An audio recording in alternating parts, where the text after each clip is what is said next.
they now get ready and they're going to leave. The children of Israel are going to leave the Sinai. Тепер ми дійшли до того моменту, коли діти Ізраїля мають залишити цю місцевість біля Синаю. And we see this beginning really in chapter 10, verse 11. 10 розділ, 11 вірш. And if somebody would just go ahead and read verses 11 and 12. І сталося другого року, другого місяця, 12-го дня місяця, піднялася хмара над стіні свідоцтва. І рушили Ізраїлеві сини з Синайської пустині на походи свої, і хмара спинилася в пустині Паран. And you can see from verse 11, it came about in the second year, in the second month. Другий рік, другий місяць. It's interesting. It's interesting. People debate what that means. Цікаво, що люди сперечаються, що це означає. Does it mean that they were there for 1 year and 1 month, or 11 months and 1 month? People debate whether it's 11 months or a year. Тобто, другий рік, другий місяць, зрозуміло. А що зарахувалося перший рік? Це був повний рік 12 місяців, чи може тільки один місяць першого року? It's very strange, but I have seen arguments develop over this. Але це дивно, але щоб ви бачите, скільки матеріалу і аргументів на ці теми написано. And this is really not worth an argument. Але це не варто того, щоб сперечатися. But the reality of it is they were in Sinai about a year. Але реальність така, що вони були приблизно рік біля гори Синай. And Moses was organizing. Мойсей це організовував. Preparing them for the days ahead, battle that would come. Він готував їх, розташовував, тому що це був похід. Вони мали зустрічатися з ворогами, битви. Making sure that they were pure. Також він переконувався, що вони чисті. And it's kind of interesting. They took 1 year to do this. І цікаво, якби що рік це все зайняло. Sometimes when you do great things for God, інколи, коли ти хочеш такі величні речі зробити для Бога, you have to be prepared. Потрібно ретельно готуватися. That's really, I think, a very important teaching point. Тому я думаю, це дуже важливий момент для навчання. Do you take the time to prepare yourself to go on the journey, to go to war? Чи ви готуєтеся, як готувались вони, для того, щоб іти в якусь путь, духовно говорячи? And so the march to Kadesh Barnea begins. Тому у них розпочався марш чи похід до Кадеш Барни. And of course, in chapter 11, there are murmurings. People now once again are murmuring. 11 розділ, люди нарікають. And once again they're complaining about the adversity. Chapter 11. 11 розділ. І вони жаліються, що їм не вистачає. And they say in verse 4, who will give us meat to eat? І вони сказали, 4-й вірш, хто нагодує нас м'ясом? But who said that? These were rabble. They were Rebel, different other people? Yeah, other people within the camp. Just people who just wanted to cause trouble. 4-й вірш, а збиранина. Це означає, що між ними, євреями, були всякі інші люди, які повірили в цю звістку про Пасху, про це косяки дверей і вийшли з ними. Але вони почали також підтримувати євреїв. Read verses 5 and 6. Ми згадуємо рибу, що їли гірки даремно, огірки, і дині, і пір, і цибулю, і чесник, а тепер душа наша в'яне, немає нічого, тільки манна нам перед очима. And isn't it amazing how fast people forget? Не виглядає вам дивним, як люди швидко забувають? Yeah. Yeah. Even though God had already saved them and brought them out of Egypt, рабів Бог вже вивів, ті потопилися, вивів з Єгипту. People by their very nature quickly forget the good. Там їх били, мучили, вони вже забули, що Господь їм зробив. And they say, look at this, all we get is this manna junk. І вони кажуть, скільки ми будемо цю больничну їжу їсти, цю манну. Yeah. You know, and they would try to do everything, make cakes with it, and do this and do that. А у нас там було і салатики, і цибулька, і чесничком, і рибка, і все. Yeah, and you know. Даремно, забули, що цю душу фактично щинили не ізраїльтяни, а ті, хто просто прибилися. Правильно? Who started this riot? Those rebels or all together? Or rebels just joined? Well, let me just see a note here a little bit. I want to check something here before I just say this. Exodus 12:38. 12:38. Це слово означає, я собі тут виписав колись, зброд, натовп. Це збиранина. One second here. I've got some notes in my... А вони були рабами, Віталій, чи ні? Цей фрод? Може були рабами з якихось інших країн, або це були не євреї, якісь народжені, там, непонятно звідки, яких шлюбів. Написано, рішельці між людьми. Тобто це не євреї, інші всякі народи там. Ну хто повірив в цю звістку і вийшов? Рабами не були, то не так просто. Yeah, they were a rabble. For some reason, there were groups of people that had settled on the border, and they got mixed in. They got mixed in. Може це люди, які жили на кордонах і вони якби туди влилися по ходу діла. But Russian translation says, and foreigners among them started. Yeah, we would say that it's generally pure, 2 to 2.5 million Israelites. No. But you've got a big mass of people, and when they moved on the border, there was a rabble, a group of non-Israelites that just kind of moved in with them.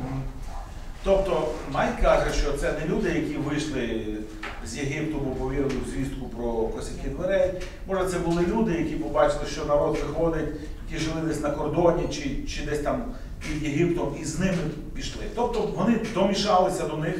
Ми сказали, приблизно 2,5 мільйони було євреїв, а це всякі домішки. Yeah, and you can look at Exodus 12:38. 12:38 talks about them. Вихід 12:38 говорить про них. Exodus 12:38.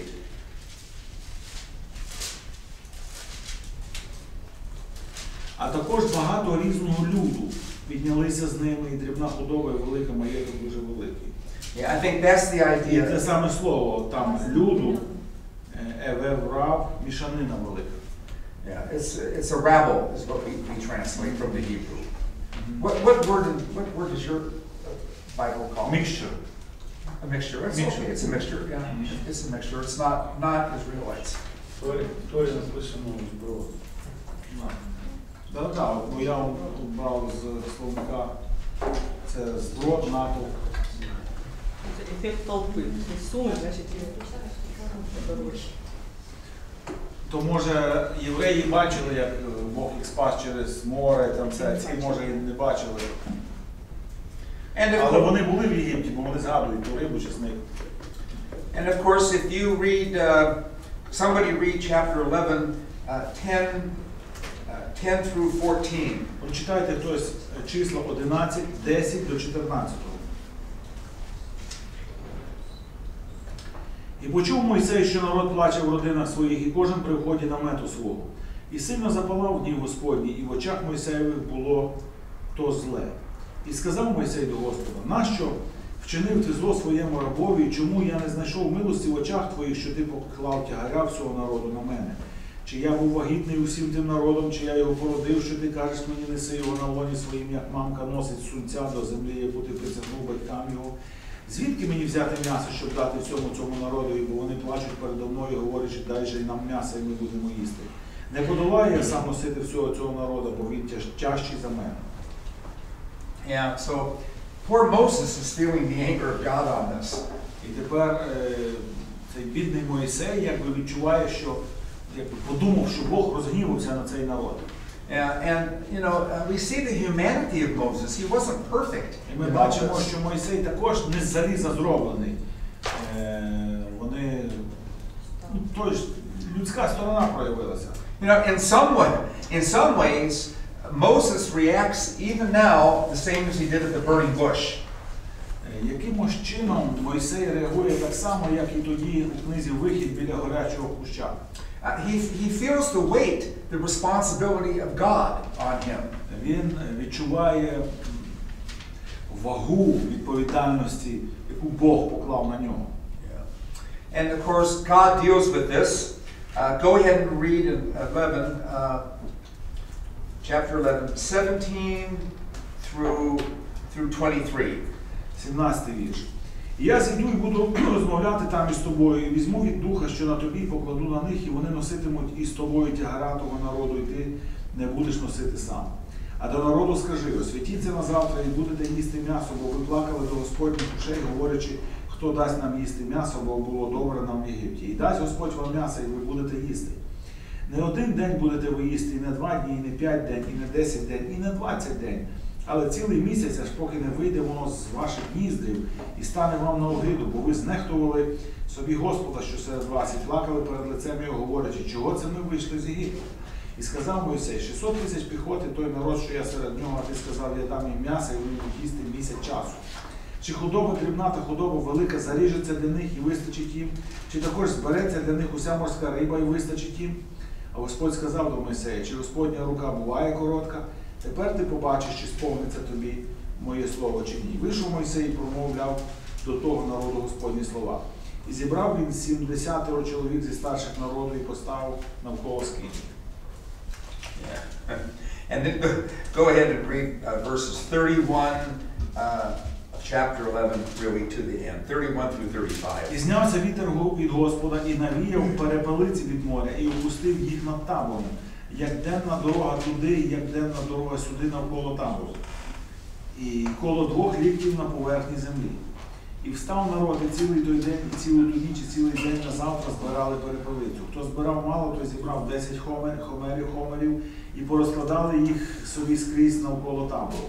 Те м'ясо було ще між їхніми зубами, поки воно було пожуване, а гнів Господній запалився на народ. І вдарив Господь дуже великою поразкою в народ. І названо імення того місця Ківрот Гатава, бо там поховали народ пожарливий. З Ківрот Гатави рушили люди до Гацероду і були в Гацероді. So what we see here is that there are murmurings. Moses feels the pressure, he feels the heat. В загальному цей розділ, що нарікання, Мойсей відчуває себе, що він за це винний, тиск. You know, and God is going to give them meat. І Бог має дати їм м'ясо. You know, he basically stuffs them with quail. І він просто запакував їх цими перепелицями. You know, and in the end, for those that are just super greedy, і для тих, хто ще не міг нажертися, God brings a plague on them. Бог ще послав їм таку кару. I mean, the picture is kind of like, okay, you don't trust me? Картина така, добре, не повірили мені? You don't believe in my promises to you, huh?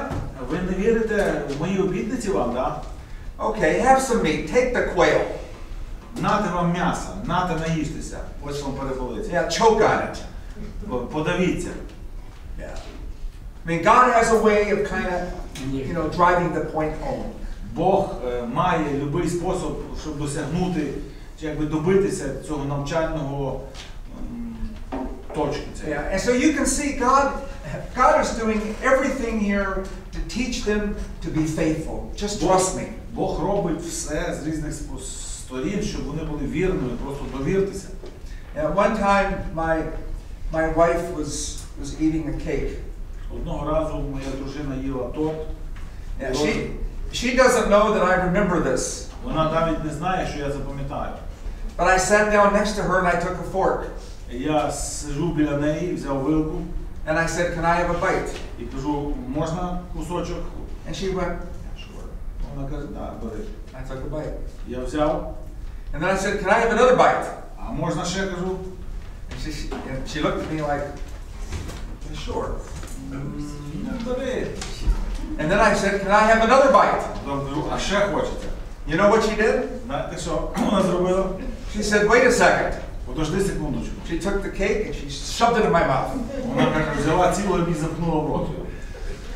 It was like Moses and the quail. І я згадав Мойсей і ці перепелиці, дав їм. I had this cheesecake stuck in my mouth and all over. Вона мені дала до мене цей рот везде, в роті, в зубах і на усах. And my wife has a temper. Моєї жінки характер ще.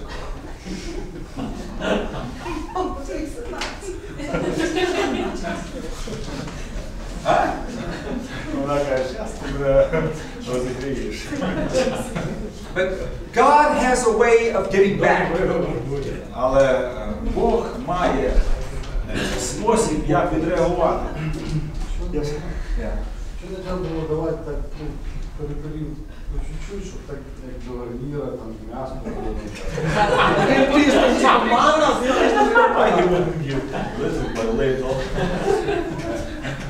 Like meat. I think God just wanted to make a point. He wanted to make a point. Бог просто хотів їх навчити, щоб показати, дивіться, що я не мучуся, де вам знайти м'ясо, я вам можу втопити. I mean, the anger of God was kindled. Remember their problem. Тому що тут запалився гнів Господній, тут не Бог просто, нате, дітки, м'яска вам поїжте до гарнірчика. Бог хотів їх заловити цим м'ясом. The people weren't so angry at Moses. Люди були такі злі на Мойсея. The people did not believe God at that point. Люди злі на Мойсея, бо вони Богу не вірять. Ну, але до Бога вони не можуть якби, докопатися, до Мойсея. You know, and this is very insulting. This is insulting to Це God. дуже для Бога зневажливо. What did they say? We remember when we were in Egypt, we had cucumbers and food. Для Бога це зневажливо, тому що вони кажуть, в Єгипті, ну за фараона, фараон кращий за тебе. Хоч ми там були рабами, ось що ми фараона їли. My wife is looking at me right now. Моя жінка на мене дивиться, думає, що то мені... I will be in trouble tonight. Сьогодні я попався, ребята. But I think that would anger God. He saved them and they're referring back. Це розгнівило Бога, тому що Бог спас їх. І тут таке нарікання. Yeah. So anyway, let's take a look at some more murmurings. Look at 12. Далі нарікання, 12 розділ. And read 12, 1, and 1, 2, and 3.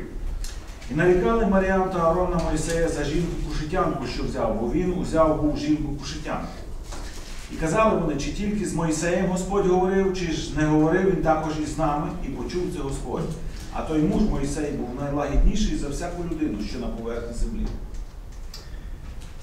In the Russian, how does it translate that Moses was very humble? More than the most humble of all, the humblest man among all the... Yeah, what does that mean? What does it mean when the Bible says that he was humble? Що означає, що він був лагідний, найлагідніший?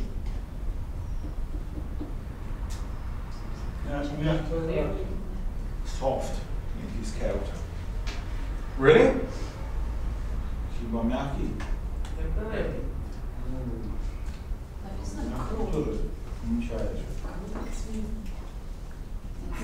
He was able to suffer this in some. Максимально збігав конфлікту. He wanted to avoid this conflict. No, these are good answers. These are the normal answers. Так, це звичайні, ну, ви хороші даєте відповіді. But it's interesting to use that word. Цікаво, що це слово як використовується. You know, in the context that his, brother and sister are now attacking him. Суть в тому, що зараз його атакують вже його найближчі люди, брати і сестра рідні. So context is everything in Scripture. Тому в Писанні контекст це вирішальне значення має. You've just had these murmurings by people who were hungry and wanted to go back. Ті люди, що це люди в загальному, вся маса, якби не близькі, хотіли вже йти назад, чи веди нас назад до того чесника. And now you have your own family, your brother and sister. А тепер твоя сім'я найближчі брат і сестра. And why are they attacking you? І чому вони нападають на тебе? Well, because of your wife. Через дружину. What should be more sacred than a husband and a wife? Тому в чоловіка, що може бути саме святе, це я і моя дружина. What should be more important for support than a brother and sister? А що може бути найважливіше за підтримку перед такою масою, як в тебе є тільки один брат і одна сестра? And then the Bible just says, oh well, Moses was the most humble man in the world. І Біблія в цей момент каже, він був найлагідніший з усіх людей на землі. Is that the meaning of being humble in this context? Це пряме чи звичайне значення слова найлагідніший чи ні? Yeah, it's extremely important to understand the Hebrew.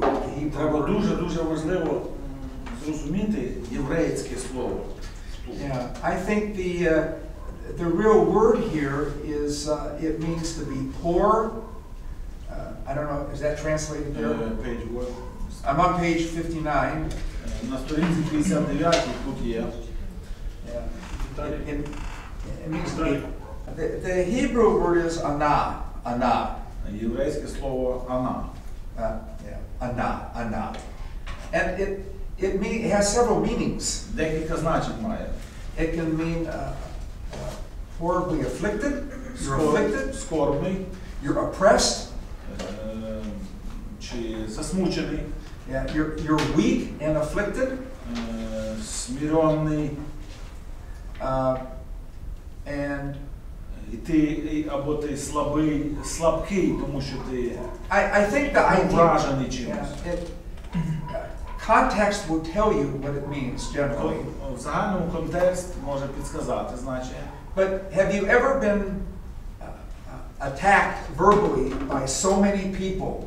У вас було коли-небудь таке, що так багато людей проти вас висловилися в один момент відкрито? You're so discouraged and so beaten down. Ви настільки зруйновані, розчаровані, побиті словами. You're so oppressed. Чи ви так притиснуті, принижені? That you're really ana. You're driven low. You're beaten. Що ви просто ана, ви як все, немає нічого, не реагувати, не відбуватися, все. Ви заплакали, розчинилися, розпалися. I do not believe that the context here is saying that Moses was naturally soft and a meek person like you and I. Тому я думаю, що тут контекст і це значення слова не означає, що він був смиренний, що м'який, природньо, як ми можемо говорити про характер. I think Moses actually was very strong in his character. Я думаю, що в своєму характері Мойсей був, можна сказати, такий заводний, його легко було завести, і сильний в характері. I mean, Moses was a prince of Egypt. Він був в Єгипті князем. He had killed a man. Вбив мужика. When he saw God, the angel of the Lord. Він бачив ангела Господнього. On 4 different occasions, he says, "I don't know if I can do it." No. 4 рази він сказав, я не знаю, Бог йому речі пропонував робити, він сказав, я не знаю, чи я це буду робити, я не можу. And even over the meat, he approaches God. І навіть за це м'ясо він до Бога так, якби нервно відреагував. And he basically says to God, "Why are you giving me so much grief?" І він сказав, Боже, чому ти так мене тиснеш, підставу, засмучуєш? Yeah, God, I mean, I think Moses is a pretty strong person, actually. Тому я не сказав би, що Мойсей такий слабкий, тихенький, що скажуть, ну, якби їздив за ним всі. But at that point in time, Але в цей момент, що сталося, he was broken. він був просто розчавлений. He was broken. Розчавлений. His brother and sister turned on him. Брат і сестра вже тільки залишилися, і вони на нього поїхали. Wherever he went, he had people who were moaning and griping. Куди він не вийде з того намета, люди нарікають, просять, жаліються. Yeah. I think he was, Anah was beaten down. He was beaten Тому down. слово лагідніший означає побитий, слабкий. Просто він You know, втратив всю силу. I can take a lot of punishment and pressure. Я можу, наприклад, особисто багато понести на собі якогось такого тиску. But when people attack my wife and family, Але коли люди атакують дружину, мою сім'ю, you can be driven very low. Ти можеш дуже швидко опуститися, спуститися, силу втратити. Я можу один із сучасних перекладів прочитати. Моїсей був чоловік. I'm curious, what do the contemporary translations say? Моисей был человеком, перенесшим множество нападок, пострадавшим более, чем кто-либо другой на земле. Yeah, this is very close. He suffered on the earth more than the other people. Oh, that would be good. He suffered. Yeah, he suffered. And he's beaten down. See, he's beaten down. Його постійно тиснули, били цими заявами всякими. Yeah, yeah. And what was his translation for? Humble. Humble, yeah. I think we will always go to the Hebrew. Так, тому я спираюся на значення грецького слова. And these are all the Bible passages where that's used. І там внизу цього параграфу біблійні місця, де це слово використовується. Yeah, I think I gave about 21 or 22 Bible passages. 21-22 місця писані, я десь тут наводжу. And actually, many pastors make a mistake from the pulpit. Тому багато проповідників роблять помилку з кафедри. And they will say that under the worst pressures, Вони кажуть, що під найгіршим тиском. Be like Moses, he was always meek and humble. Будьте як Мойсей, він завжди був лагідний та смиренний.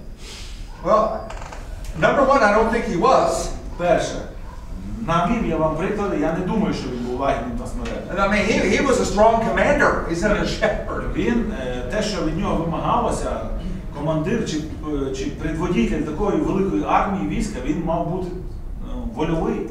And if you believe that he's really very meek and humble and all this, І тепер, якщо ви вірите, що він такий був лагідний, смиренний, спокійний, тихий, that's okay. добре. But make sure you use the right Bible passage. Але для того, щоб вам це говорити, знайдіть собі місце в Біблії, яким би ви могли це підтвердити.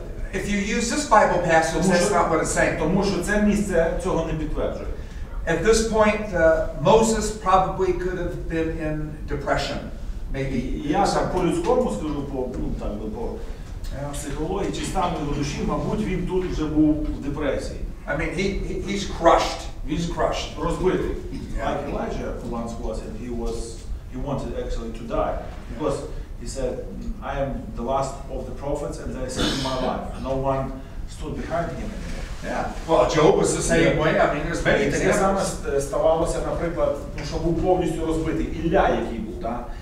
Там різав їх по сотнях і так далі, вогонь з неба зводив, а потім став один і всі шукали його. Він сказав, всі Господні пророки вбили, я один і шукав смерті, просив у Бога смерті. Все, не їде далі ця машина. Так само Іов. So I think there are a couple Christian teaching points out of this. Тому з цього місця, що ми обговорюємо, декілька можна таких навчань. And I think this is for your benefit too. Це також і для вашої користі. No matter how strong you think you are, Незважаючи, як ви про себе думаєте, що ви сильні, no matter how much power and office that you hold, незважаючи, скільки ви сили маєте, чи яка ваша там позиція, скількома людьми ви там керуєте. everybody has a breaking point. Кожен з нас має момент, в який ми ламаємося.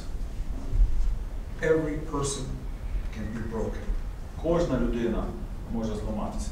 And I think that's why we have churches to encourage one another. Тому я й думаю, у нас є церкви, і ми об'єднані в церкви, щоб заохочувати, піднімати один одного. Have you heard of the song "People Need the Lord"? Ви чули пісню «Треба всім Христа»? Треба всім Христа, треба Господа. Yeah, listen to all the words. You know, Послухайте всі ці слова. People need the Lord. They may be great on the outside, but they're Всі kind of треба crying. Христос, тому що зверху вони якби намагаються триматися, улипка є все. Всередині без Христа воно рушиться. So even the people like Moses can be broken. Навіть люди, такі командири такого 2-мільйонного війська ламалися. Very powerful on that. So now we Це дуже come. потужне місце. So now we come to where things are going to get serious. Тепер ми йдемо в ще серйозніші історії. Yeah, and let's go ahead and read about the promised land. We're going to go to the promised land. Тепер давайте прочитаємо про обіцяний край. Ми рухаємося туди. And maybe somebody from their Bible would read, give you a break, Numbers 36 all the way through 26 really through 33. Давайте прочитаємо числа, 13 розділ. З 26 по 33. До кінця розділу. Прочитайте хтось. І прийшли вони до Мойсея і до Аарона та до всієї громади Ізраїлевих синів, до пустині Паран, до Кадешу, і здали справу їм та всій тій громаді, і показали плід того краю. І вони відповіли йому та й сказали: прибули ми до краю, куди ти послав був нас, а він тече молоком та медом, а оце плід його. Та народ той, що сидить у тім краї, міцний, а міста укріплені, дуже великі. А також бачили ми там нащадків велетня. Амалик сидить у краї південнім, а хіттеянин, євусеянин і амореянин сидять на горі, а ханаанеянин сидить над морем та при Йордані. А Калев утихомирював народ перед Мойсеєм та й сказав: конче війдемо ми і заволодіємо ним, бо ми справді переможемо його. Та люди, що ходили з ним, сказали: ми не зможемо вийти до того народу, бо він сильніший за нас. І пустили вони між Ізраїлевими синами злу вістку про той край, що розвідали його, говорячи: той край, що ми перейшли по ньому, щоб розвідати його, це край, який поїдає своїх мешканців. А весь той народ, що ми бачили в ньому, люди високі на зріст. І там ми бачили велетнів, синів Енака з роду велетнів, і були ми в очах його, немов та сарана. І такими були ми і в їхніх очах. So what's the problem here? В чому тут складність? Unbelief. Yeah. Невірство тих 10. But why? They've seen God in Egypt. And Чому не вірять? Вони ж бачили, як Бог переміг єгипетську армію. Покладались на свій розум, а не на обітниці They Божої. trusted their own mind, but not on the promises of God. that's outstanding. Неймовірна відповідь. Yeah. I mean, it's kind of the. Remember in Genesis, in the garden, Пам'ятаєте, в садку Едемському буті? God told Adam, who told Eve, Бог сказав Адамові, Адам сказав Єві. you know, you can eat of anything, but do not eat of the tree of the knowledge of good and evil. Можна користуватися їсти всім, тільки не їсти з цього дерева пізнання добра і зла. And of course, Eve gets tempted by Satan, І звичайно, що Сатана спокусив Єву, and Satan plants doubts in her mind. і вона починає сумніватися в своєму розумі. And Satan says, who told you not to eat of this? For when you eat, you will be like God. You will know good and evil. І Сатана каже: хто сказав тобі, що не можна їсти? Бог знає, що ти станеш як Бог, будеш знати добро і зло. And it was not just knowing what is intellectually good or intellectually evil. І знати добро і зло не означає інтелектуально розрізняти, що це добре, а це погане. It was the power to determine, to make good and evil. Це була влада визначати, що є добро, що можна, чи що я назву добрим, а що я назву злим. And when Eve faced this choice, Коли вона зустрілася з цим вибором, she became desirous to вона, eat of this. вона стала пожадливою це з'їсти. She wanted to become wise. Захотіла стати мудрою. We call that the theology of feelings. Ми називаємо це богослів'я почуттів. It doesn't matter what God says, it's how you feel. Дерево пожаданий, принадний, смачне. Не важливо, що Бог сказав. Що ти, які почуття в тебе до нього, оце правда. God may promise this, but it feels good or it feels bad. Бог може щось обіцяти, але якщо це не проходить через мої почуття, Бог щось обіцяв, але мої почуття цього не підтверджують. Вони по-іншому погані почуття. Yeah, so this is another example of let's not listen to what God says. Це ще один приклад того, не поступати по вірі, тобто слухати, що Бог сказав. But when we look at the conditions over there, Але коли ми дивимося на умови там, this is what it means to us. Ось що це означає для нас, чи що ми відчуваємо від того. My feelings are more important than what God says. Тому в загальному богослів'я почуттів, мої відчуття, те, що я відчуваю, переношу, важливіше, ніж те, що Бог сказав. Я покладаюсь на себе, а не на Бога. Question. When you have seen God work in your life, коли ви бачили, що Бог у вашому житті працював, and even though you know God has told you to either do this or don't do that, і навіть незважаючи на те, що ви знаєте, Бог сказав там, роби це чи цього не роби, do you disregard all that and do what you think seems to feel good? ви часто буває, що ви зневажаєте цим всім Божим Словом і робите те, що здається, треба зробити, щоб вийшло добре. Here God was saying to Adam and Eve, I give you life in the garden. Тут Бог сказав Адаму і Єві, живіть, даю вам місце в садку. And you don't believe me. І не повірили, не вірите. Over here I'm going to give you life in the promised land. Тут Бог каже в нашому випадку, я вам даю життя в обіцяному краї. And you don't believe me. І ви мені так само не вірите. Over here is life. Тут було життя. And over here for the children of Israel is life. І тут для синів Ізраїля також життя. We have, right in this incident, прямо в цьому випадку, kind of a reenactment in a way, ми якимсь чином маємо таке якби повторення тієї самої сцени. Of disbelief and rejection. Сцени невірства і відкидання Божого обіцянки.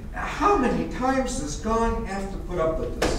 Скільки разів Бог це терпітиме? I mean, why doesn't God just say, enough is enough and чому done with Бог you не all? сказав, ребята, це вже 40-й раз, тепер вже до свидання, все, вже реально кінець. This is very, very difficult. Це дуже-дуже складно.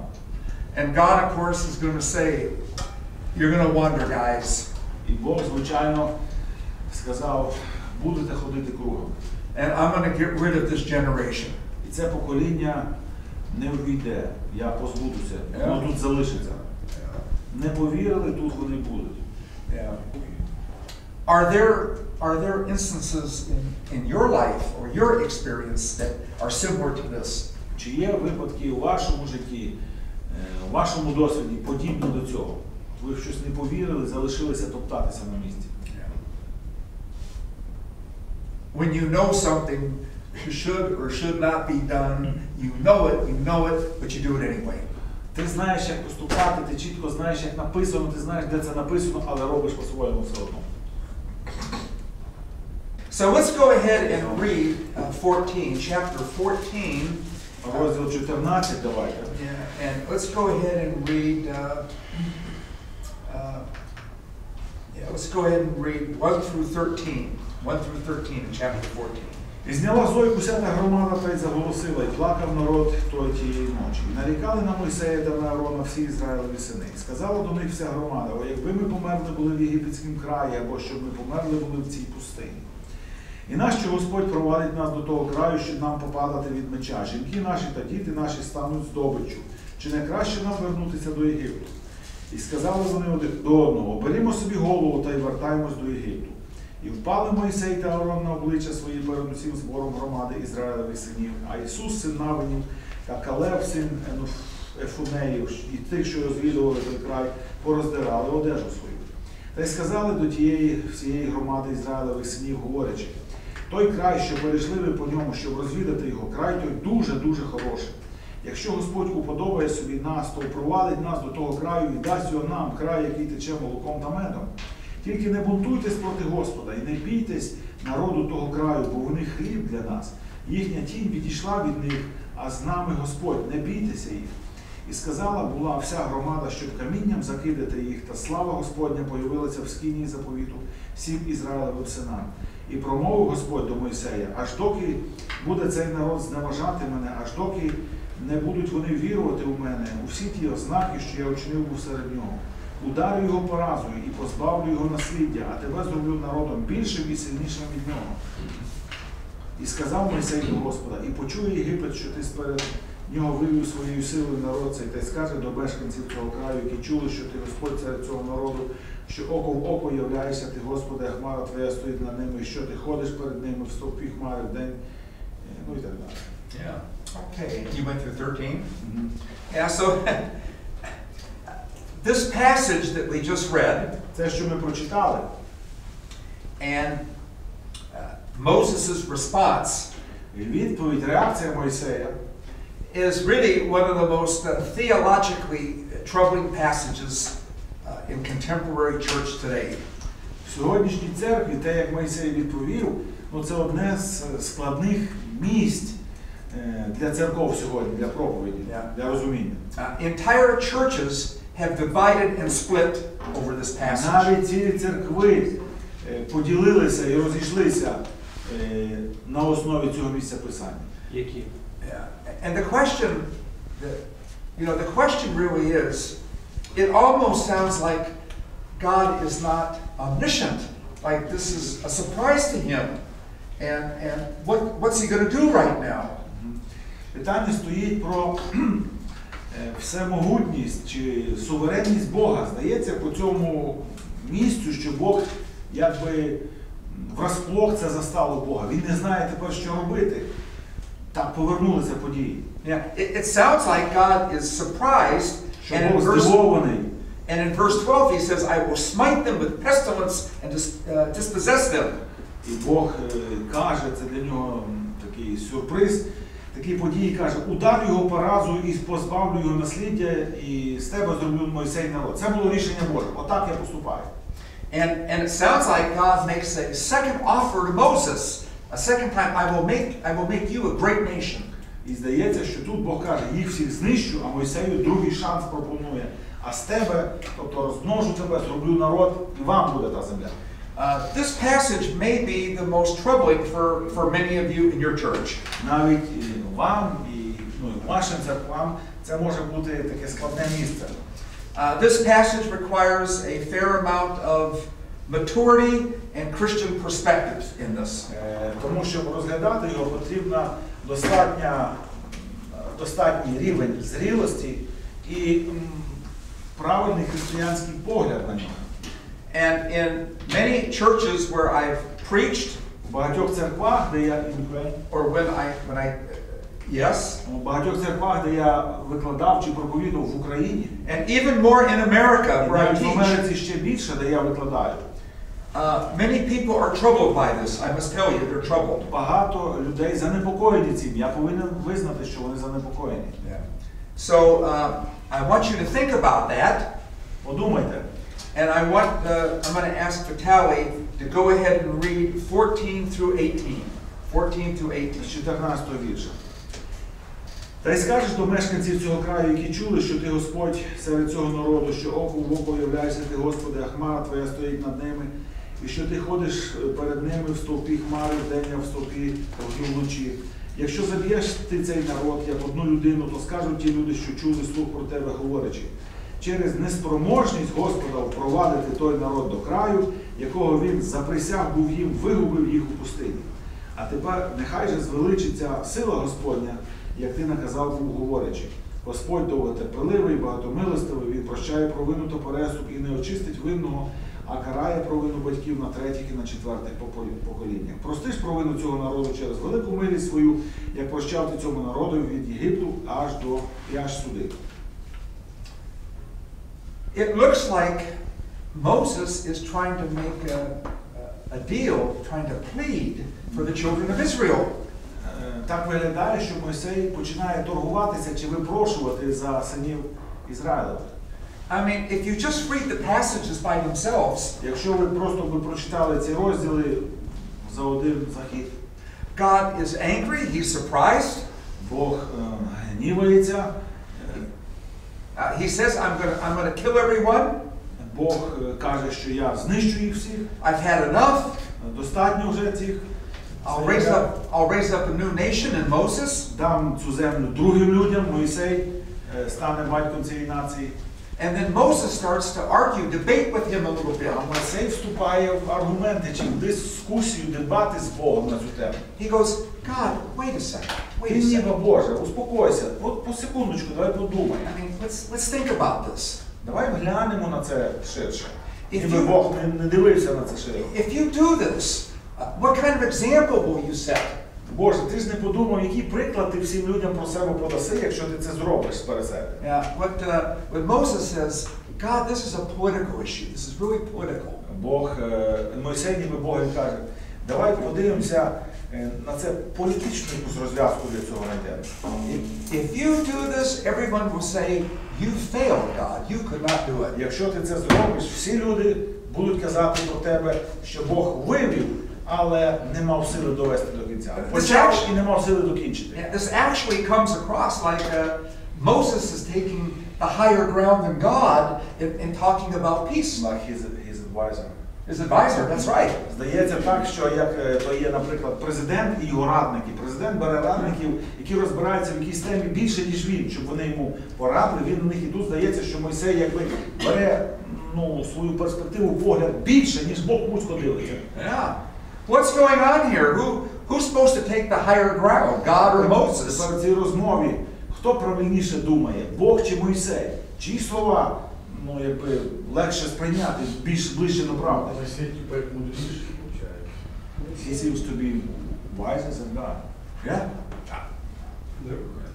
That's the way it comes across. Очевидно, так і читаєш текст і бачиш. Yeah. This is a tough passage for you. Тому це для нас складне місце.